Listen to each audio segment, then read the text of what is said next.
मेरे बहुत ही प्यारे गुजरांवाला के भाइयों, बहनों और बुजुर्गों, अस्सलाम वालेकुम।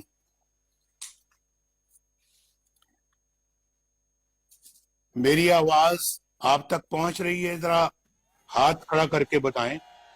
यहाँ पूरी स्क्रीन पे वो जलसा गा ले मेरी छोड़ में। आ रही है मेरी आवाज आपको?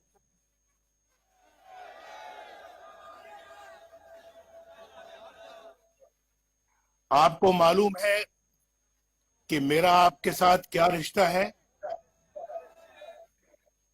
गुजरांवालों, गुजरांवाला वालों, आपको मालूम है कि नवाज शरीफ का आपके साथ क्या रिश्ता है? आपकी आवाज मुझ तक नहीं पहुंच रही। जरा जोरदार आवाज से बताओ। ये ठीक था। मेरा आपके साथ बड़ा गहरा रिश्ता है और कुछ लोगों की ख्वाहिश है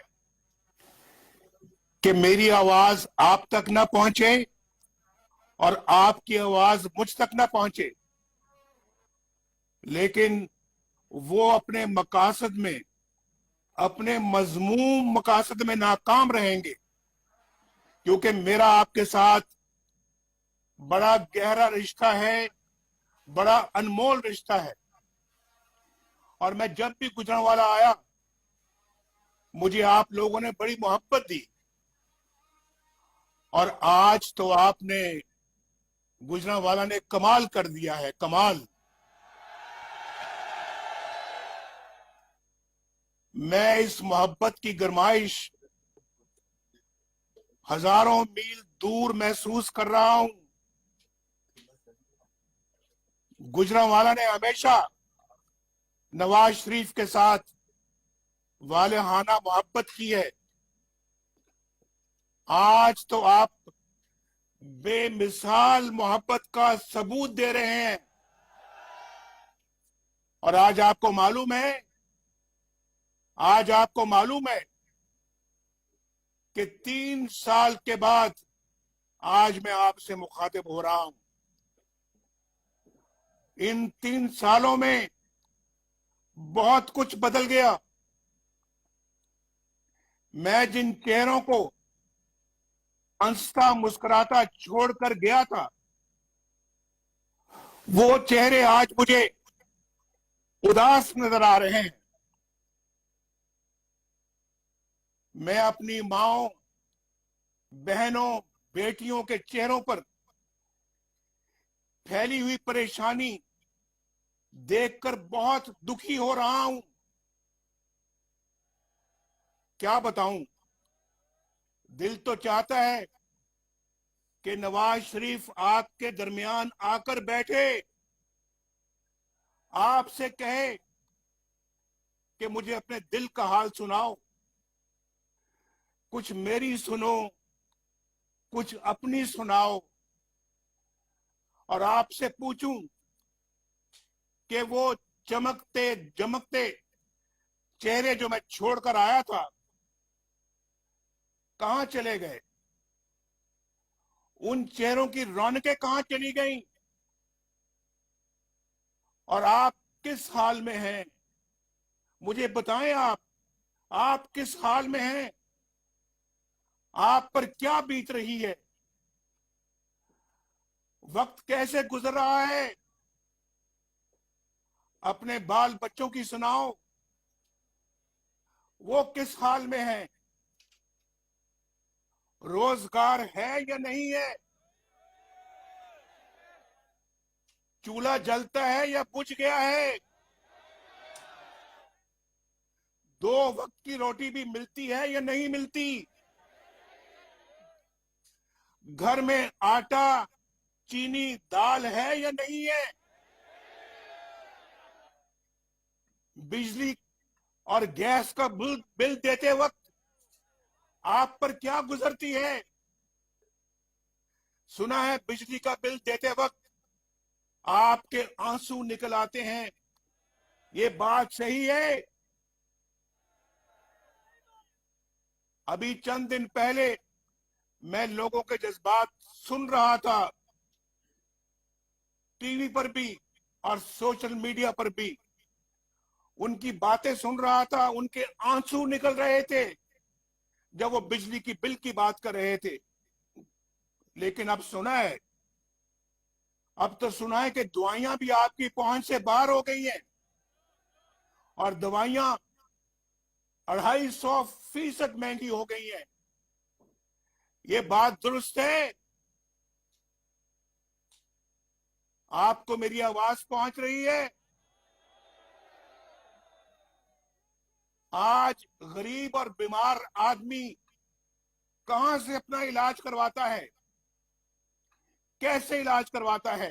नारा तकबीर!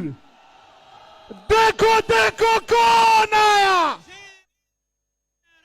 देखो देखो कौन आया, मुक्या तेरा शान याजी, मुक्या तेरा शान याजी, मुक्या तेरा शान याजी। पीडीएम जिंदाबाद, पीडीएम, पीडीएम, पीडीएम। खादे मिलत इस्लामी हजरत मौलाना फजलुर रहमान, बिलावल भुट्टो साहब, मरियम नवाज साहिबा। मौलाना फजलुर रहमान साहब को वेलकम कहता हूं, उनको खुशामदीद कहता हूं और मौलाना साहब की खिदमत में गुजारिश करना चाहता हूं कि मैं अभी 3-4 मिनट पहले मौलाना साहब मैंने अपनी गुफ्तगू शुरू की है। मुझे बहुत खुशी है कि आप तशरीफ ले आए हैं और मैं आपको दिल की गहराइयों से आपको खुशामदीद कहता हूं, अपनी तरफ से भी और ये पीडीएम के जलसे की तरफ से भी और पूरे पंडाल की तरफ से भी। तो मैं बात कर रहा था कि आज तो दवाइयां भी पहुंच से बाहर हो गई हैं और गुर्दे के मरीज, गरीब मरीज डायलिसिस भी नहीं करा सकते, जो हमारे जमाने में मुफ्त था। और आज सुना है कि 5,000 रुपए वसूल किए जाते हैं। इन परेशान हाल गुर्दों के मरीजों से ये किधर जाएं? इस महंगाई के तूफान में तो आज बच्चों को स्कूल भेजने के लिए भी आपके पास पता नहीं फीस है या नहीं है, इलाज कहां से कराएंगे, और बच्चों की किताबों और कपड़ों के लिए पैसे हैं या नहीं है। अभी सर्दियां आ रही हैं, उनके लिए गर्म कपड़ों के लिए आपके पास पैसे हैं या नहीं है? मुझे जरा बताएं, ये पता लगना चाहिए मुझे। और जो लोग किराए के मकान में रहते हैं वो आजकल किराया कहां से दे रहे हैं? गरीब बेटियों की शादियां कैसे हो रही हैं? सुना है सोने की कीमत 1,10,000 रुपए तोला हो गई है। कोई मुझे बताएगा कि बच्चियों के हाथ कैसे पीले होंगे, कैसे वो अपनी शादी रचा सकेंगे?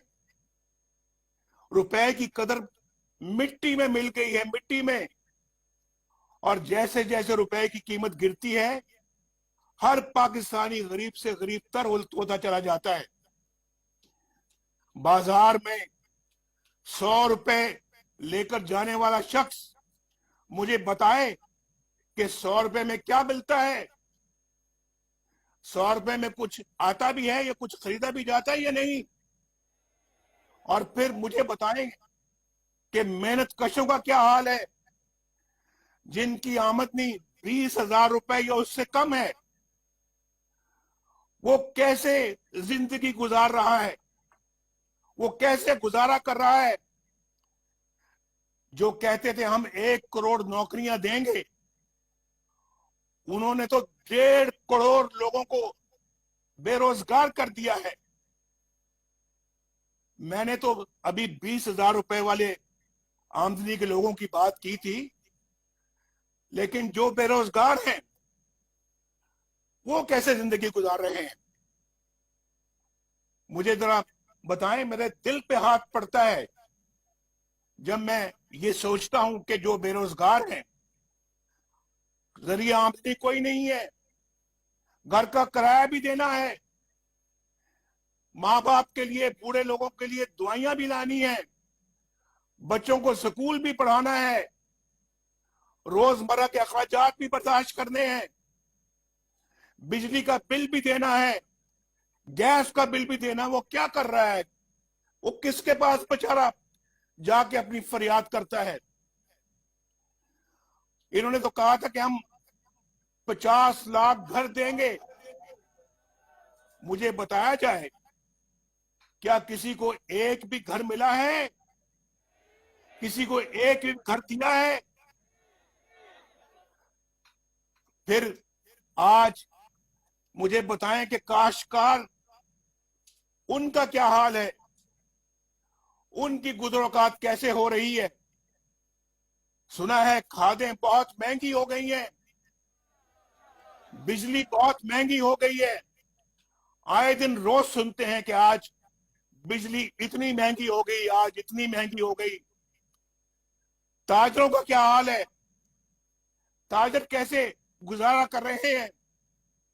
कारोबार चल भी रहे हैं या बंद हैं? मैंने सुना है कारोबारी हालात बहुत खराब हैं। नवाज शरीफ आपके एक एक दुख और तकलीफ से वाकिफ है, उसे आपके एक एक आंसू का एहसास है। यकीन मानिए, नवाज शरीफ का दिल रोता है जब वो देखता है कि गरीब आदमी इन मुसीबतों में गिरफ्तार है। मेरी रातों की नींद चली जाती है जब मुझे ये ख्याल आता है कि आपके बच्चे भूखे सोते हैं। मेरा दिल रोता है जब बिजली का बिल आप पर बिजली बनकर गिरता है। आपको पहुंचाया जाने वाला हर जख्म नवाज शरीफ के दिल पर लगता है। अभी 3-4 रोज पहले मुझे मालूम हुआ कि रोटी 10 रुपए कर दी गई है। क्या ये बात दुरुस्त है? मेरे भाइयों, मुझे बताओ, रोटी वाकई 10 रुपए कर दी गई है? भाई 71 साल लगे, ये गौर से सुनो मेरी बात, 71 साल लगे आटे को 35 रुपए किलो तक आते आते। यानी 71 सालों में आटा जो है वो 35 रुपए किलो तक पहुंचा, और सिर्फ पिछले 2 सालों में ये 35 से 75 रुपए हो गया है। मुझे बताएं कि कहां 75 साल, कहां 71 साल, और कहां सिर्फ ये 2 साल। और आज मुझे बताएं कि किस तरह से गरीब गुजारा करता है। एक मजदूर या बेरोजगार एक वक्त में 2 रोटियां भी खाए तो महीने के 1200 रुपए कहां से लाए? और जिसके घर में 6 लोग हों खाने वाले, वो 7,000 रुपए सिर्फ रोटी के लिए, सिर्फ रोटी के लिए कहां से लेकर आएगा? जबकि दालें और सब्जियां भी इस कदर महंगी हो गई है कि वो पहुंच से भी बाहर हो गई है। जब बच्चों की स्कूल फीस अदा करने का वक्त आता है, यहां बैठे हुए हैं आप, बहुत सारे बच्चों के बाप यहां पर बैठे हुए हैं, तो जब अपने बच्चों की स्कूल फीस अदा करने का वक्त आता है तो बाप को समझ नहीं आती कि बच्चों की तालीम जारी रखे या उनके मुंह में नवाला डाले, उनके मुंह में खाना डाले। इस हुकूमत ने गरीब अवाम को जीते जी मार दिया है। न जाने किस मुंह से ये लोग मीडिया पर आते हैं, बेशर्मी के साथ इधर उधर की कहानियां सुनाकर चले जाते हैं। आप रोज ये तमाशा देखते हैं टेलीविजनों के ऊपर। भाई, आपको गुजरांवाला के मेरे भाइयों, आपको मालूम होना चाहिए, मैं आपसे पूछ रहा हूं, इन तमाम मुसीबतों का जिम्मेदार कौन है? इस सारी तबाही का मैं किसके साथ इल्जाम दूं? गुजरांवालों के मेरे भाइयों साथियों, इस बर्बादी पर अवाम किसका गिरेबान पकड़े? इमरान नियाजी का या फिर उसके लाने वालों का? इसका जवाब आप भी सोच समझ कर दें। इमरान नियाजी का या फिर उसके लाने वालों का गिरेबान पकड़े? किसका गिरेबान पकड़े? मैं किसके हाथ पे अपना लहू तलाश करूं? आप बताएं गुजरांवाला के भाइयों और बहनों, असल कसूरवार कौन है? आपका वोट किसने चोरी किया? इलेक्शनों में किसने धांधली की? पोलिंग एजेंटों को किसने निकाल बाहर किया? जो वोट आपने डाला था वो किसी और के डब्बे में कैसे पहुंच गया? किसने पहुंचाया? किसने पहुंचाया? आपके वोटों पर दो दो मोहरें किसने लगाई? और फिर रात के अंधेरे में आरटीएस किसने बंद किया? नताइज, इलेक्शनों के नताइज क्यों रोके रखे गए? बताएं मुझे, आप क्यों रोके रखे गए? इसका जवाब चाहिए हमें। क्यों बैन अवी इदारों ने इलेक्शन की शफाफियत पर उंगलियां उठाई और हारी हुई पीटीआई को किसने जितवाया? वोट आपकी एक मुकद्दस अमानत है। आपकी इस अमानत में किसने खयानत की?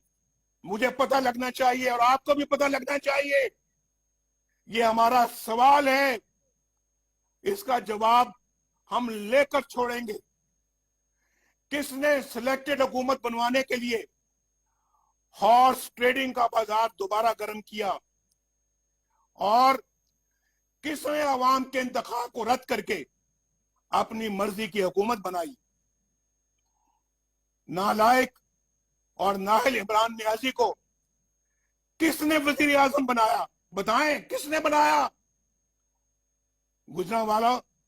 गुजरांवाला वालों, बताओ, उंगली किसकी तरफ उठती है? किसकी तरफ उठती है उंगली? बताओ। आप बताएंगे या फिर मैं बताऊं? और डरेंगे नहीं आप। अगर डरेंगे, जो डर गया वो मर गया। डरना नहीं है। और गुजरांवाला के अवाम तो वैसे कभी नहीं डरते। गुजरांवाला के अवाम तो बड़े दिलेर लोग हैं, जुर्रतमंद हैं, शेर हैं, शेर। आज आप गीदड़ नहीं है, आप गाय भैंसे नहीं है, आप भेड़ बकरियां नहीं है कि जिधर कोई हांकेगा आप हांके जाएंगे, जिधर कोई चलाएगा आप चलते जाएंगे। आप बाज़मीर लोग हैं, बाज़मीर। आप अपना जमीर कभी नहीं बेचेंगे। आज खड़े होना होगा, आज उठना होगा। जिसने पाकिस्तान के साथ या आपके साथ ये जुल्म किया है, उसके खिलाफ सीसा पिलाई हुई दीवार बन के आपको खड़ा होना होगा। और इसका आगाज गुजरांवाला के अवाम आज करेंगे इंशाअल्लाह। और ये लहर पूरे पाकिस्तान में फैलेगी। बोलो गुजरांवाला वालों, आप इसका आगाज यहां से करोगे आज? जरा जोर से बताओ कि आवाज टीवी की जरा कम आ रही है। आप मुझे बताएं, पिछले 73 साल से मुतवातर मुल्क के हालात खराब होते जा रहे हैं। हमारे दौर में हालात अच्छे हो रहे थे। लेकिन उसे भी बर्बाद करके रख दिया गया। याद करो आज से 3 साल पहले कितना अच्छा दौर था, उसको खत्म कर दिया गया। इस सियासी अदम इस्तेकाम ने मैशियत को संभलने नहीं दिया और अवाम की कमर तोड़कर रख दी। इसकी क्या वजह है? क्यों पाकिस्तान में कानून की हुक्मरानी ना आ सकी? क्यों अवाम इंसाफ से महरूम है? कई लोग क्यों इंसाफ हासिल करने की तगोदो करते रहे, दुनिया से रुखसत हो गए, और दूसरी तरफ एक मखसूस तबका, उसकी तरफ कोई आंख उठाकर नहीं देख सकता। क्यों आइन को तोड़ने वाले, क्यों आइन शिकन दंदनाते फिरते हैं, लेकिन उनसे कोई पूछने की जुर्रत नहीं कर सकता। ये दोहरा मेयार ये पाकिस्तान में नहीं चलेगा, अब ये नहीं चलेगा और ना हम चलने देंगे इसको। गुजरांवाला के अवाम इस बात का अहद करो नवाज शरीफ के साथ।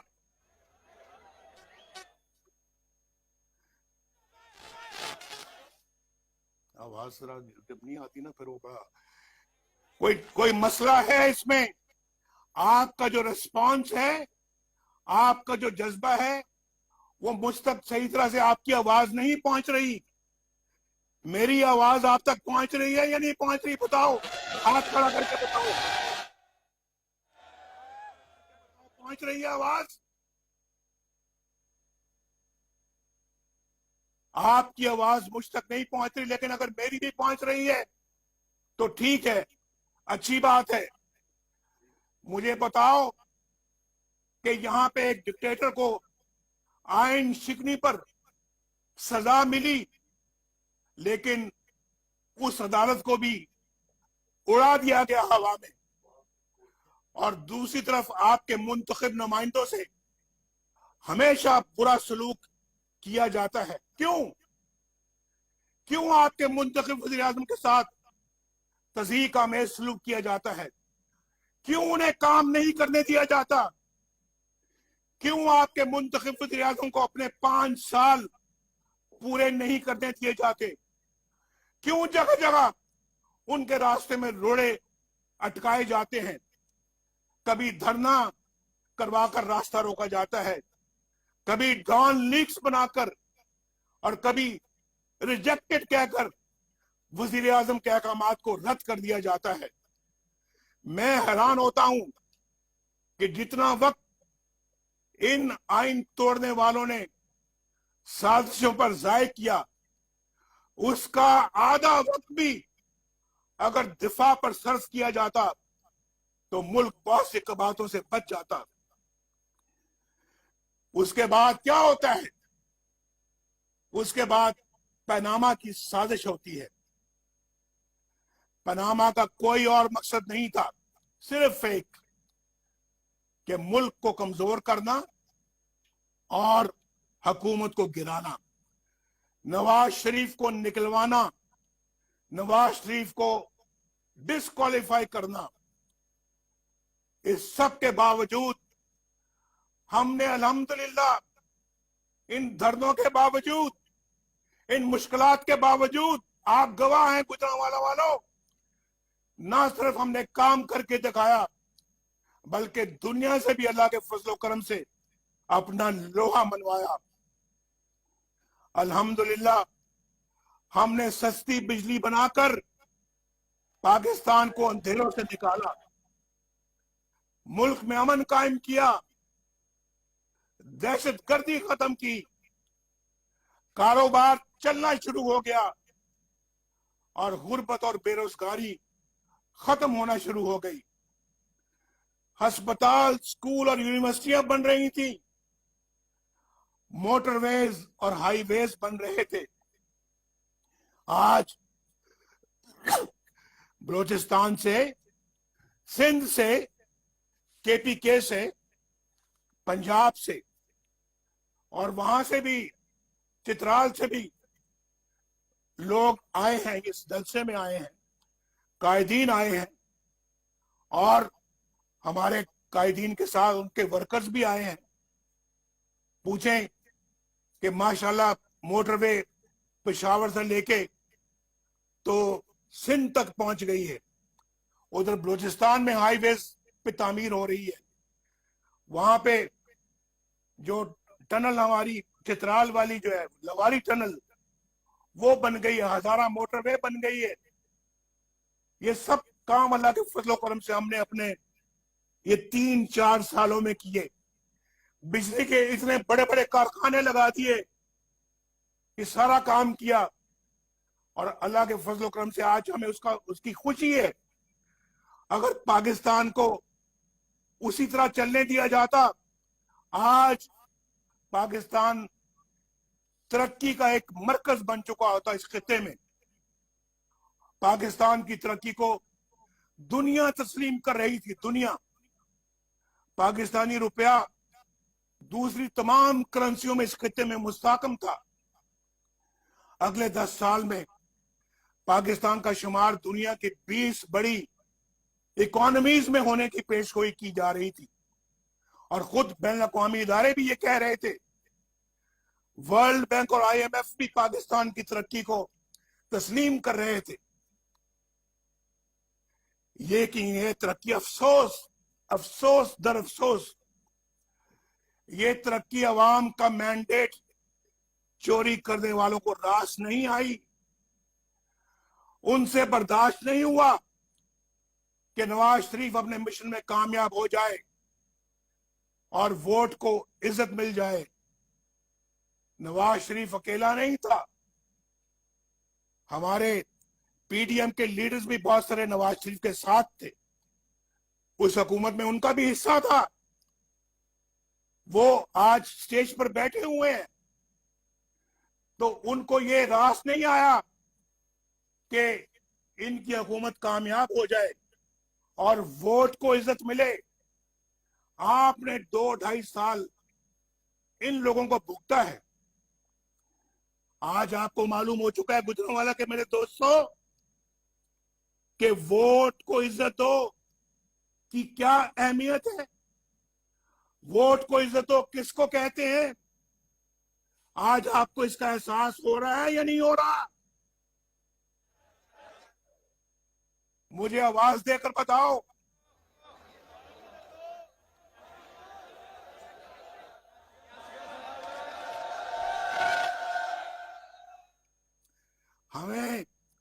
हमें ये गद्दार करार देते हैं।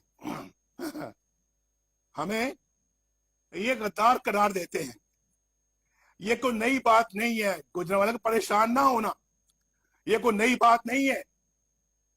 पाकिस्तान के बनने से लेकर आज तक डिक्टेटरों ने सियासतदानों को इन्हीं तमगों से नवाजा है। कभी माजरे मिल्लत फातिमा जना को गद्दार करार दिया गया, कभी हुसैन शहीद सोहरवर्दी को गद्दार ठहराया गया, कभी बाचा खान और मौलवी फजल हक मुल्क दुश्मन करार पाए, कभी मरी, कभी मैंगल और कभी बजंजो गद्दार बने। और जब ये इल्जाम मशरकी पाकिस्तान में शेख मुजीबुर रहमान पर लगाया गया तो उसके नतीजे में मशरकी पाकिस्तान बांग्लादेश बन गया। और आपने देखा अपनी आंखों से कि ढाका में जनरल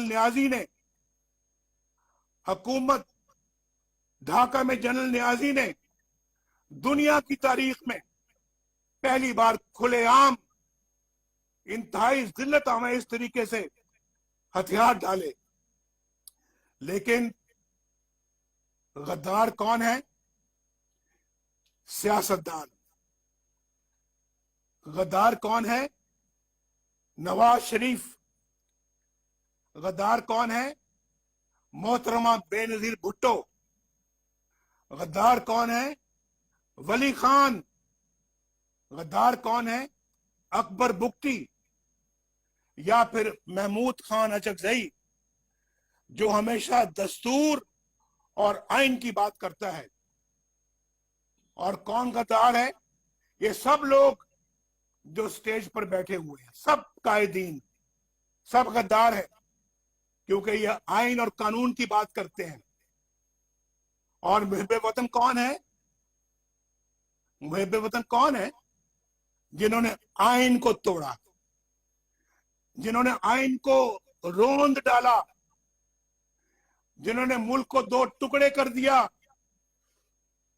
ये सब मुहिब्बे वतन है। मेरे गुजरांवाले के भाइयों और बहनों, तारीख और हकायक बड़े तल्ख हैं, लेकिन पाकिस्तान एक अमन पसंद मुल्क है। हम अमन चाहते हैं, लेकिन खुददारी के साथ, बराबरी के साथ, इज्जत नफ्स के साथ, और मुल्क के अंदर भी इज्जत नफ्स के साथ रहना चाहते हैं।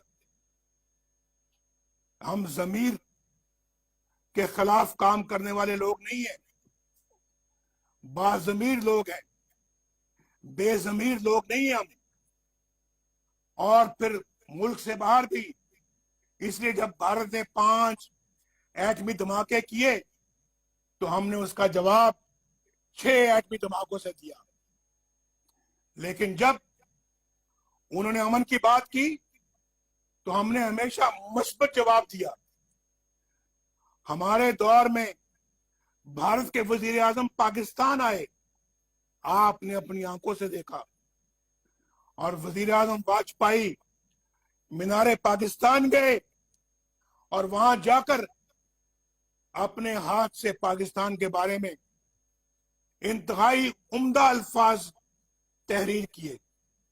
कोई जाके विजिटर्स बुक को जाके पढ़े, उसे भारत को पढ़े और फिर बताए कि क्या वो पाकिस्तान बेहतर था या आज का पाकिस्तान। क्यों आज दुनिया हमारी बात सुनने को तैयार नहीं है? क्यों हम एतबार इस कदर खो चुके हैं कि हमारे करीबी दोस्त ममालिक भी आज हमारे साथ नहीं है? सऊदी अरब, जो हमारा बहुत काबिल एतमाद दोस्त है, भाइयों से बढ़कर भाई है, क्यों हमने उसे इतना खफा कर दिया कि वो आज हमारी बात, हमसे बात करने को तैयार नहीं है? तमाम तर अक़वाम मुत्तहिदा की करारदादों के होते हुए भी क्यों हम आज निहत्ते कश्मीरियों पर होने वाले मजालिम के खिलाफ आवाज उठाने के काबिल नहीं है? भारत ने यकतरफा तौर पर कश्मीर को अपना हिस्सा करार दे दिया। क्यों हम एक करारदाद भी पेश नहीं करवा सके? उल्टा अपने ही वजीर आजम आजाद कश्मीर पर गद्दारी का मुकदमा दर्ज करा दिया। ये क्या है? क्या ये आपको जमीर फरोशी कबूल है? ये कश्मीर फरोशी, क्या ये आपको कबूल है? मैंने अपने 35 साल सियासी कैरियर में, गुजरांवाला के दोस्तों, इससे ज्यादा करप्ट हुकूमत नहीं देखी। इनका तरीका वारदात यह है कि झूठ इतना बोलो कि लोग सच समझना शुरू हो जाए, दूसरों पर इल्जामात की इतनी बौछार करो कि उनके अपने करतूतों से तवज्जो हट जाए, और इस आड़ में ये खुद करप्शन का बाजार गर्म किए रखें। अल्लाह ताला का बड़ा शुक्र है, गुजरांवाला के भाइयों दोस्तों, आपको इस बात पे फख्र होना चाहिए कि मुस्लिम लीग नून की हुकूमत के 5 सालों में कोई करप्शन का स्कैंडल सामने नहीं आया, जबकि इन लोगों के आए दिन करप्शन स्कैंडल सामने आ रहे हैं, और स्कैंडल भी वो जिनके जरिए अवाम के, आपके अरबों खरबों रुपए लूट कर ले गए। इमरान न्याजी, कौन नहीं जानता कि इस करप्शन में तुम खुद मुलविस हो? तुम क्या समझते हो, तुम कि साकिब निसार का एनआरओ लेकर तुम पाक साफ हो गए हो? तुम्हें बनी गाला और लाहौर में जमान पार्क की अरबों रुपए की जायदाद की रसीदें देनी पड़ेंगी। तुम क्या समझते हो कि साकिब निसार का एनआरओ लेकर अलीमा खान हिसाब देने से बच जाएंगी? क्या अरबों की फंड रेजिंग के मामला बिला तहकीक ही रह जाएंगे? तुम क्या समझते हो कि फॉरेन फंडिंग केस पर कोई तुमको एनआरओ दे सकेगा, जबकि तुम्हारी अपनी पार्टी के लोग खुद तुम्हारी करप्शन के गवाह हैं? जवाब दो, तुमने वजीर आजम की कुर्सी पर बैठकर चीनी बरामद करने की इजाजत कैसे दे दी और क्यों दे दी? चीनी के जखायर तो इतने नहीं थे कि एक्सपोर्ट हो सकती है, बरामद हो सकती। उसका नतीजा क्या निकला? 52 से चीनी की कीमत जो है 52 रुपए से 110 रुपए किलो हो गई। लेकिन तुमने परवाह नहीं की ताकि तुम्हारे एटीएम अवाम के खरबों अरबों लूट सके। आपका फर्ज बनता है पाकिस्तान के रहने वालों, गुजरांवाला के रहने वालों, आपका फर्ज बनता है कि आप इसका हिसाब लो। ये अरबों खरबों आपके हैं, आपकी जेब से ये पैसा निकला है और इमरान खान और उसके हवारियों के जेबों में गया है और उसने लोगों को भगा दिया है। ये अरबों खरबों है, इस पे खामोश बैठना जुर्म है, जुल्म है, ज्यादती है। तुमने आज तक इमरान खान कोई ऐसा इकदाम नहीं किया जिससे चीनी की कीमत में कोई कमी हो सके। हम इसको चीनी की कीमत को 50-52 रुपए छोड़ के गए थे, 2 सालों में 100 रुपए से ऊपर चली गई है। गुजरांवाला के मेरे भाइयों, आपको मेरी बातें समझ में आ रही हैं या नहीं आ रही? तुम्हें इन भारी कीमतों के नीचे दबे हुए अवाम की इमरान नियाजी कोई परवाह नहीं है, न थी न है। तुम्हारा वजीर अद्वियात की कीमत में बेहिसाब इजाफा करके चलता बना, अवाम के अरबों लुट गए और तुम्हें इसकी कोई परवाह नहीं। और फिर जनरल आसिम सलीम बाजवा, जो कि पाकिस्तान की हुकूमत गिराने, बलोचिस्तान की हुकूमत गिराने और सेनेट के इंतखाबात चोरी करने के जुर्म में संगीन गद्दारी यानी आर्टिकल 6 का मुजरिम भी है, उसके बेहिसाब असासे सामने आ चुके हैं, मगर कोई तफ्तीश शुरू नहीं हो सकी। इस हुकूमत के होते हुए शायद होगी भी नहीं। नैब का वतीरा तो इल्जाम और सबूत के बगैर ही उठाकर ले जाना है। ये शख्स क्यों खुलेआम दंदनाता फिर रहा है? जवाब तो इमरान नियाजी, क्यों फिर रहा है? और आज भी वो चेयरमैन सीपैक बना हुआ है। किस मुंह से ये सीपैक की सरमाई कर रहा है? और उसकी तनख्वाह 35 लाख रुपए माहाना है। गुजरांवाला के अवाम भाइयों, क्या तनख्वाह है? 35 लाख रुपए तनख्वाह है उस शख्स की, जनरल आसिम सलीम बाजवा की। क्या तनख्वाह है बताओ, क्या तनख्वाह है? इस हुकूमत ने कोई काम नहीं किया, लेकिन करप्शन का एक के बाद दूसरा स्कैंडल सामने आ रहा है। इसके बावजूद चेयरमैन नैब की डटाई देखें, तमाम तर गवाह और सबूतों के बावजूद किसी के खिलाफ कोई मुकदमा नहीं बन सका। नैब एक डिक्टेटर का बनाया हुआ काला कानून है। मुशर्रफ का बनाया हुआ काला कानून है, जिसका मकसद सियासी इख्तिलाफ राय को कुचलना है। लेकिन जावेद इकबाल और उसके साथियों ने तो तमाम हदें पार कर ली। उन्हें सुप्रीम कोर्ट और दीगर अदालतों और फिर गैर मुल्की और गैर मुल्की इदारों की जानिब से की गई तनकीद की भी कोई परवाह नहीं है। उनका इंतकामी एजेंडा खत्म होने को ही नहीं आता।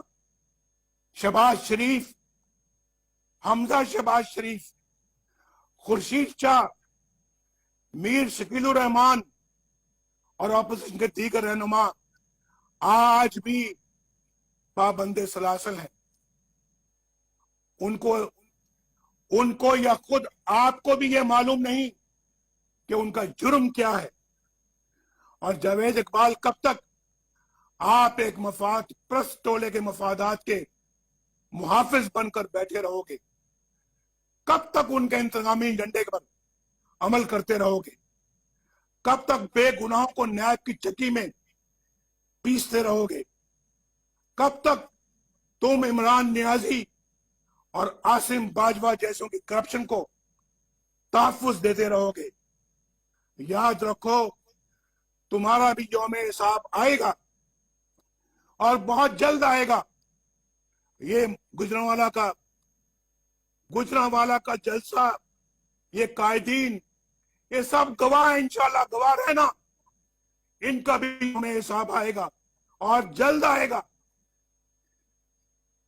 मेरे भाई और बहनों, आइन से इजराफ सिर्फ माशाल्लाह की शक्ल में नहीं होता। हर आइन शिकनी इंतहा दर्जे की संगीन होती है। लिहाजा जब जबरदस्ती मीडिया का मुंह बंद कर देते हैं, ये भी आइन शिकनी है। जब आप केबल ऑपरेटर्स को हरासा करके अपनी मर्जी के चैनल चलवाते हैं, तो ये भी आइन शिकनी है। जब आप जजों से जबरदस्ती मनपसंद फैसले लिखवाते हैं, तो ये भी आइन शिकनी है। आप अवाम का मैंडेट चोरी करते हैं और एक नाअहल तरीन शख्स को वज़ीर आज़म बनवा देते हैं, तो ये बदतरीन आइन शिकनी है। याद रखिए, एक आइन तोड़ने वाले शख्स के साथ साथ वो तमाम लोग भी आइन शिकनी के मुर्तकिब होते हैं जो उसकी मदद करते हैं या उसका हुक्म मानते हैं। गुजरांवाला के मेरे भाइयों बहनों, आज आपकी तमाम तर परेशानियों और तकलीफों का जिम्मेदार वही लोग हैं जिन्होंने आपको अपने जाती मफादात और इख्तियारात की भींट चढ़ाया है। यही वो लोग हैं जो तमाम मसाइल के जिम्मेदार हैं, और यही वो लोग हैं जो अपने मफादात के लिए पाक फौज को मुतनाज़ा बनाने के दरपे हैं। हम नहीं, अवाम नहीं, ये हैं वो चेहरे जो पाक फौज को बदनाम करते हैं और मुतनाज़ा करते हैं। नवाज शरीफ का उन बहादुर कौम के बेटों और सिपाहियों को सलाम जो फलक पोश पहाड़ों और सरहदों पर अपनी जानों का नजराना पेश करते हैं। कल ही वजीरिस्तान और बलूचिस्तान में 20 शहादतें हुई। कौम का हर फर्द सोगवार है। मेरे ये मुजाहिद भाई और बेटे, ये शहीद और शोहदा, ये फौज की इज्जत बनाते हैं, ये कौम की इज्जत बनाते हैं। इन्हें कौम सलाम पेश करती है। इनकी माओं को, इनके वालिदैन को कौम सलाम पेश करती है। तुम कौम के हीरो हो। नवाज शरीफ तुम्हारा एहसान मंद है। कौम तुम्हारी ममनून है। कौम तुम पर फख्र करती है। मगर चंद लोग कहते हैं कि हम आइन और कानून के ताबे हैं और सियासत में हिस्सा नहीं लेते, तो फिर मेरा सवाल ये है कि वो कौन लोग थे जिन्होंने प्राइम मिनिस्टर हाउस पे चढ़ाई करके नवाज शरीफ को गिरफ्तार किया था, हुकूमत को तोड़ा था और उठा के नवाज शरीफ को काल कोठरी में डाल दिया था। वो कौन लोग थे जिन्होंने 4 दफा मुल्क में मार्शल लगाया? कौन थे वो लोग? और वो कौन लोग हैं जिन्होंने स्टेट अबव द स्टेट बना ली हुई है? कौन इसका जिम्मेदार है? मुल्क में 2 मुतवाज़ी हुकूमतों का कौन जिम्मेदार है? जैसे शौकत अजीज सिद्दीकी जो कह रहे हैं, उसका कौन जिम्मेदार है? मेरे पास वो वीडियो है जो किसी वक्त मैं आपको सुनाऊंगा इंशाल्लाह। मैं ट्विटर पे फिर डालूंगा, उसको आप सुनिएगा वो क्या कह रहा है। जैसे काजी फायदी साहब और उनके अहले खाना के साथ होने वाली नाइंसाफियों का कौन जिम्मेदार है?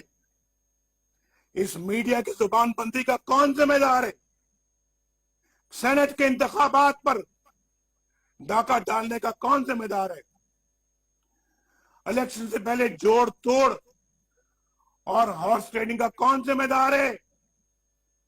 सहाफियों को अगवा करके तशद्दुद करने का कौन जिम्मेदार है? इमरान नियाजी की इस नाइल हुकूमत की तबाहकारियों का कौन जिम्मेदार है? जनरल कमर जावेद बाजवा साहब, ये सौगात आप ही की दी हुई है। आप ही इस मुसीबत की मारी कौम की परेशानियों का मूजिब है।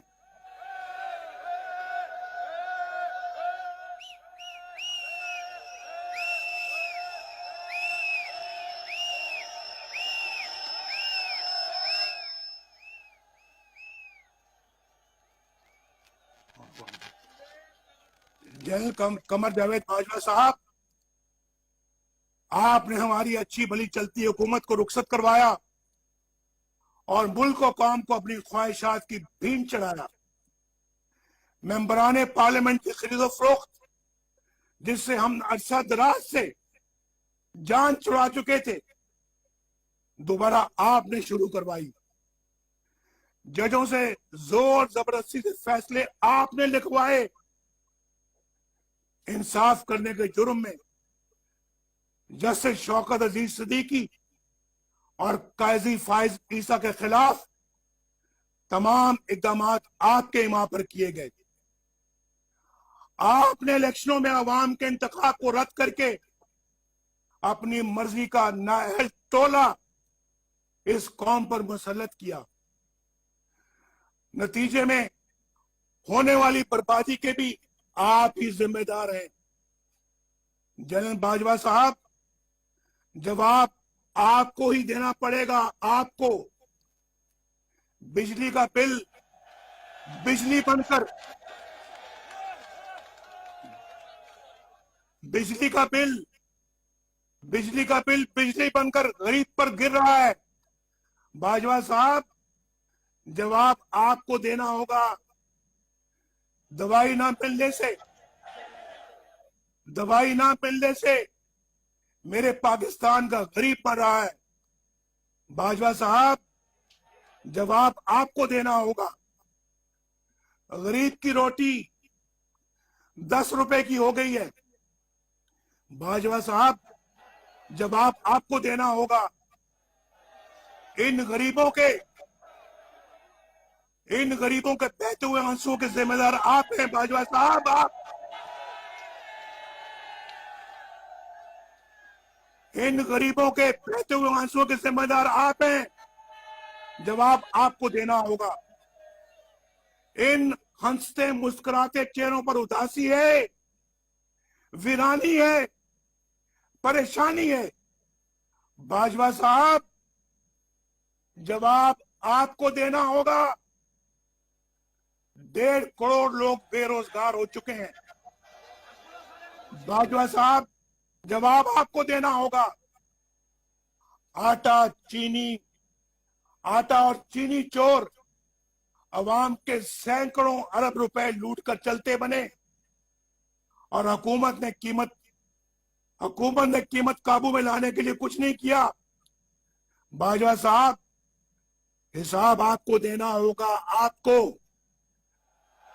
और और जनरल फैज, ये सब कुछ आपके हाथों से हुआ है, जवाब भी आपको देना होगा। आपने आपने नवाज शरीफ को बागी कहना है, जरूर कहिए। गद्दार कहना है, जरूर कहिए।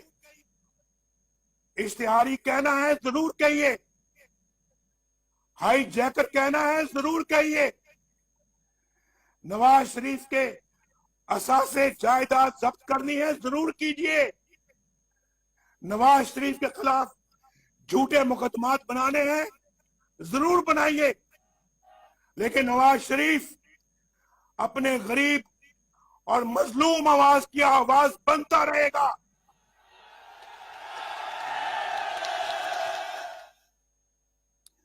नवाज शरीफ आपके वोट को इज्जत दिलाकर रहेगा, इंशाअल्लाह।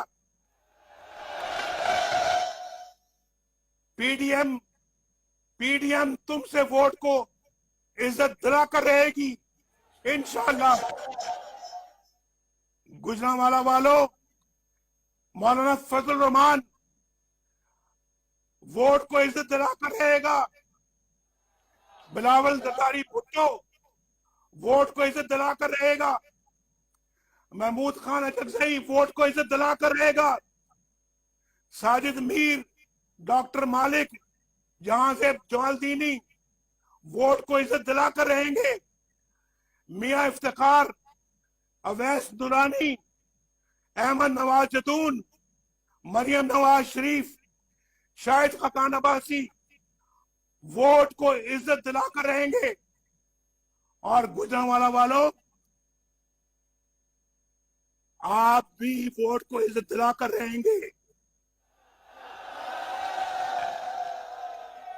क्या गुजरांवाला वाले इस जदोजहद में मेरा साथ दोगे?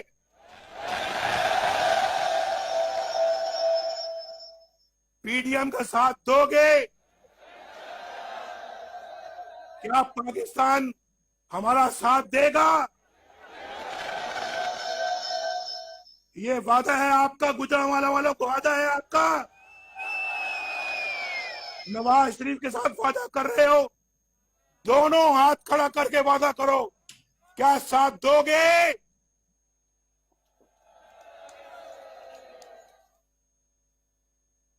पाकिस्तान पाइंदाबाद।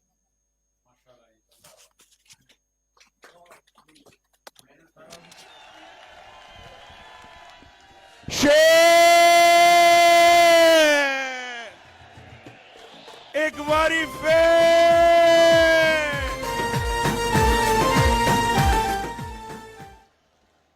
मुझे बहुत खुशी है, मेरे प्यारे भाई हैं, जमीयत उलमाए पाकिस्तान के सरबराह हैं, भरपूर इस्तकबाल कीजिए जनाब अवैस नूरानी।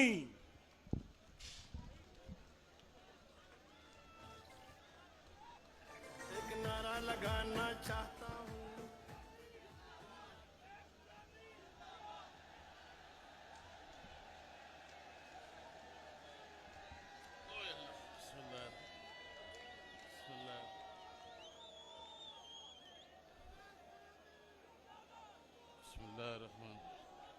बिस्मिल्लाहिर्रहमानिर्रहीम। अल्हम्दुलिल्लाहि रब्बिल आलमीन वस्सलातु वस्सलामु अला अशरफिल अंबिया व सय्यिदिल मुरसलीन नबीना व हबीबना मौलाना मुहम्मद व अला आलिहि व सहाबिहि अजमईन। Thank you. ठीक। वाजिबुल एहतराम सदर मोहतरम पाकिस्तान डेमोक्रेटिक मूवमेंट हज़रत मौलाना फजल रहमान साहब, वाजिबुल एहतराम स्टेज पे तशरीफ फरमा तमाम कायदीन और इस जलसे को मुनज़्ज़म करने में मकामी तंजीमों ने जो मेहनत की, जनाब मोहतरम खुर्रम दस्तगीर साहब और उनकी टीम ने और तमाम जमातों ने, अल्लाह रब्बुल आलमीन आपको इसका अजर अज़ीम अता फरमाए।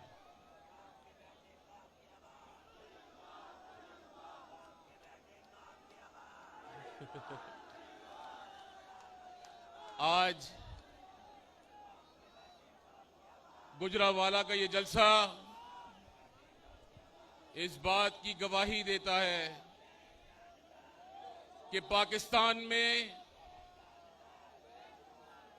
चोरों और डाकुओं और गासिबों की जो हुकूमत बनी हुई है, अब उसके दिन बहुत बहुत ही करीब रह गए जाने के इंशाअल्लाह।